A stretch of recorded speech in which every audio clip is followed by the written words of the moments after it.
হে everyone, আসসালামু আলাইকুম। কী অবস্থা সবার, কেমন আছেন?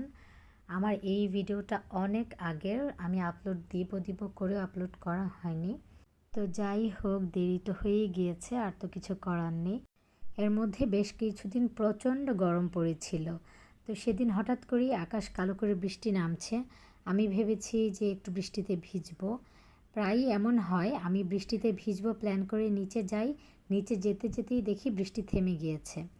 তো সেদিনও বৃষ্টিতে ভেজা হয়নি।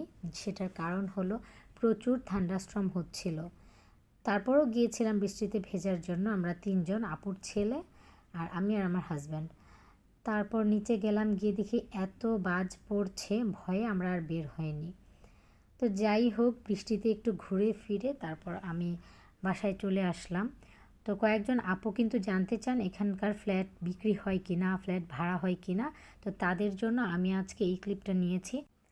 আশা করি আপনাদের সুবিধা হবে। এখানকার ফোন নাম্বারে আপনারা ফোন করে ডিটেলস জেনে নিতে পারবেন।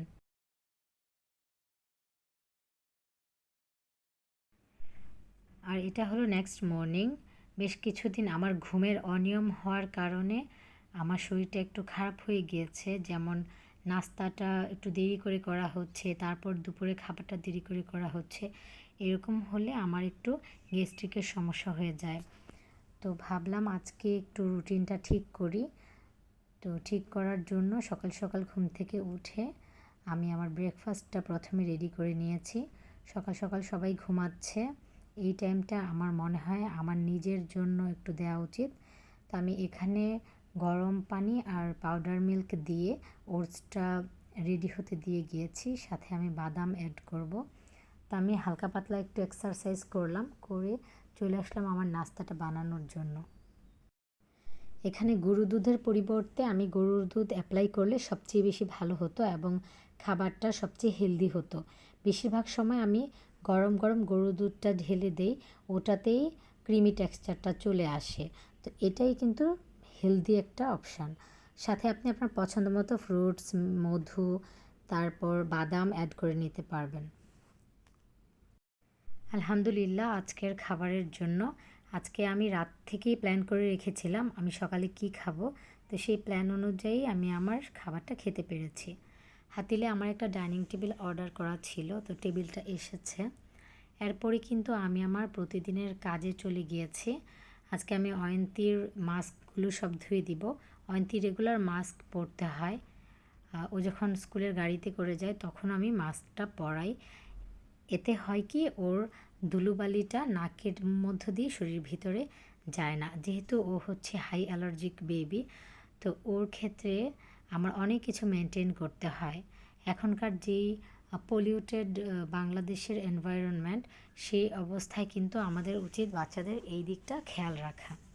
তারপর আমি একে একে এই যে কাপড় ধুয়ে শুকাতে দিয়েছি।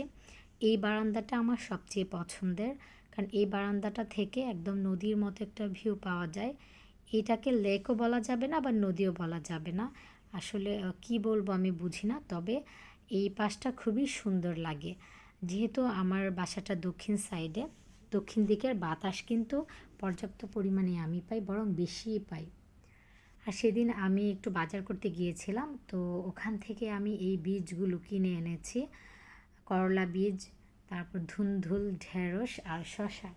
তো আজকে আমি খুবই এক্সাইটেড, আমি আজকে এখানকার কিছু বীজ লাগাবো আল্লাহর নাম নিয়ে, দেখি এগুলো ওঠে কি না। তবে আমি আর কখনো এরকম বারান্দায় এই ধরনের গাছ লাগাইনি। তা আলহামদুলিল্লাহ, প্রতিটা গাছের বীজ থেকেই চারা গজিয়েছে। আমি এতটাও এক্সপেক্ট করিনি যে এত তাড়াতাড়ি বীজ গজিয়ে যাবে, আলহামদুলিল্লাহ। আর নিজের হাতে লাগানো চারাগুলোকে দেখলে এত মায়া লাগে, যেটা আমি ভাষায় প্রকাশ করতে পারবো না। আর আমি খুবই এক্সাইটেড আমার বারান্দা বাগান কেমন হবে। এগুলো হচ্ছে ধুন্দুলের চারা, আর এগুলো মেবি শশার চারা। আমি তো খুব একটা চিনতে পারি না, তবে দুইটা পাতা যেহেতু দুই রকম, আমার কাছে মনে হয়েছে এগুলো শশার চারাই হবে। তো এখন আমার কাজ আরও বেড়ে গিয়েছে, যেহেতু চারা হয়েছে এখন ওগুলোকে মাচা করে দিতে হবে। আমি সেটাই ভাবছি যে কিভাবে আমি মাচা করব। এখানে আমি কয়েকটা কলমি গাছ থেকে ডালা আমি লাগিয়ে রেখেছিলাম, কলমি শাক এনেছিলাম খাওয়ার জন্য। তো আমি কিছু ডালা ফান করেই এরকম পানিতে ভিজিয়ে রেখেছিলাম। তারপর দেখলাম যে এগুলো থেকে শিকড় গজিয়েছে, পাতা গজিয়েছে। তা আমার কাছে মনে হলো আমি এগুলোকে বেশি পানিতে দিয়ে দেই। তা আমার বাসায় একটা অ্যাকোয়ারিয়াম পড়েছিল, যেটা কোনো কাজেই লাগছিল না। তো হঠাৎ করে আমার বুদ্ধি হলো যে আমি এই অ্যাকোয়ারিয়ামটাতে বেশি করে পানি দিয়ে তারপর এখানকার ডালাগুলোকে ওইটাতে ট্রান্সফার করে দিই। তো যেই কথা সেই কাজ, এখন আমি এই ট্রান্সফারের কাজ করব। আর এবছরের একটাই আমের আচার আমি করেছি, এই ঝুরি আমের আচারটা। আর কোনো আচারই আমি দেইনি। গত বছর আমি অনেক পরিমাণে আমের আচার করেছিলাম, সেই আচার আমার এখনও আছে। একটা বক্সে আচার এখনও রয়ে গেছে। সেজন্য আর এবার আমের আচার করার দিকে আমি খুব একটা আগ্রহী ছিলাম না। তো এখানে এই যে ছোট্ট একটা অ্যাকোয়ারিয়াম, এটাতে আমি এখন পানি ঢেলে তারপর কলমি শাকগুলো আমি দিয়ে দিব। আমার বারান্দার এই সাইডে হালকা রোদ আসে, বারান্দার মধ্যে অনেক বেশি রোদ আসে। যেদিন অনেক বেশি রোদ ওঠে তখন একদম এই পাশটাতেও রোদ আসে।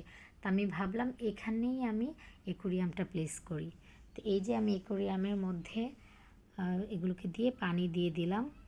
আসলে শেষ পর্যন্ত আমার একটা গাছও হয়নি, এবং এগুলো প্রতিদিন একটা একটা করে ডালা পচে গিয়েছিল। আর সেটা দেখে আমার খুবই মন খারাপ হয়েছে, আমি সাকসেসফুল হইনি। এই হলো আপডেট। এরপর সেদিন রাতে একটু বের হয়েছিলাম, বের হয়ে দেখলাম যে ইনফিনিটিতে ছাড় চলছে 50%, অবশ্যই আপ টু 50%। তো ওখানে গেলাম, টুকটাক কেনাকাটা করলাম। তারপর চিলক্সে গিয়ে একটু খাবার খেয়ে চলে আসলাম। সোহান অনেক ব্যস্ত থাকে, ও খুব একটা টাইম দিতে পারে না। তো সন্ধ্যার পরেই আমাদের বের হতে হয়। তো এই হলো আমাদের আজকের কেনাকাটা। যেহেতু কিছুদিন আগে অয়ন্তীর জন্য কেনাকাটা করেছি, তো এবার অয়ন্তীর জন্য আর কোনো কেনাকাটা করিনি।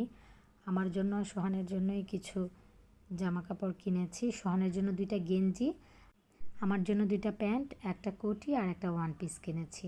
এই হলো আমাদের কেনাকাটা। আমি আসলে সবসময় এরকম অফারগুলোকে কাজে লাগানোর চেষ্টা করি। আমার মনে হয় যেহেতু অফার দিচ্ছে, তো আমরাও এই টাইমে কেনাকাটা করাটাই ভালো। একটু হলেও কিন্তু সাশ্রয় হয়।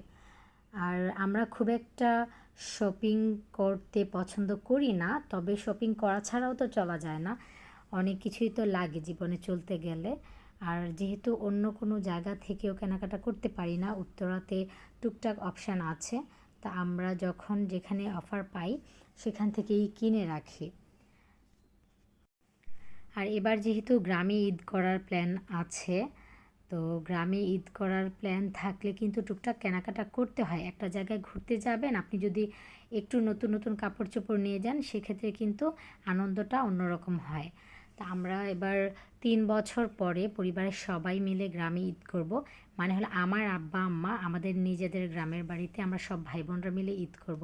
তো সেই নিয়ে আমাদের অনেক প্ল্যানিং চলছে। আমার নেক্সট ব্লগে টুকটাক আমি ঈদের সব কিছু শেয়ার করব। আল্লাহ হাফেজ।